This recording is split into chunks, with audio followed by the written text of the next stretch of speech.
niko sha hajya mushyika mu biwanyu mukajya bakabaha yawurute, bakabaha amata n'amagi n'ibishyimbo, bakabaha ibiki n'ibiki, mwarangiza mukagarama ntimwige.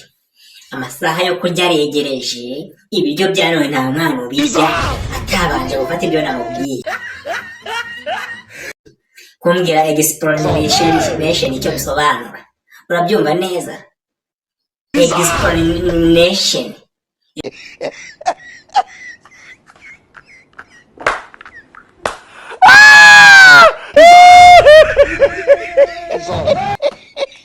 icyo bisobanura baso ni abakire, bafite amafaranga, banze no kumfurowinga, ishuri nta n'uwo basura mu ishuri, nta mpano bijya atabikoreye.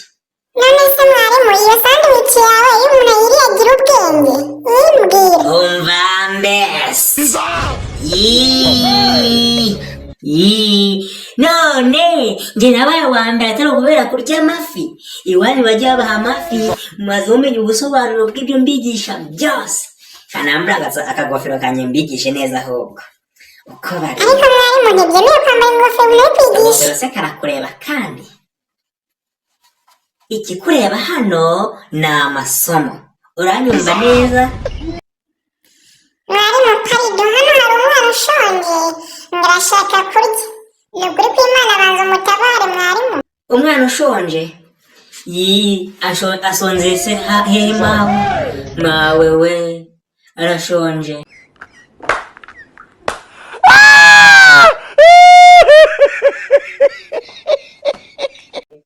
Duse Nyagiso iwe, niba ushonje ngiye guhamagara so mubwire ngo naza gutora yihuse ubundi akugaburire.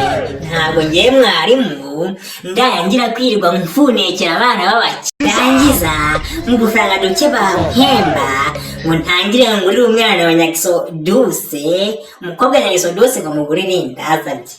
Urabyumva? Reka mpamagare so ubundi aza gutore. Banza.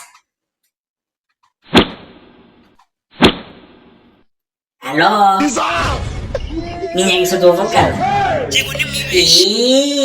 Umwana wawe ari kwiga neza shenge we, ariko ufite akana keza. Hanyuma nangiye mubwire buretse gato ni muri shooting ibintu birakomeye. Karabaye. Ngo so ngiye gukura so wa mwana we.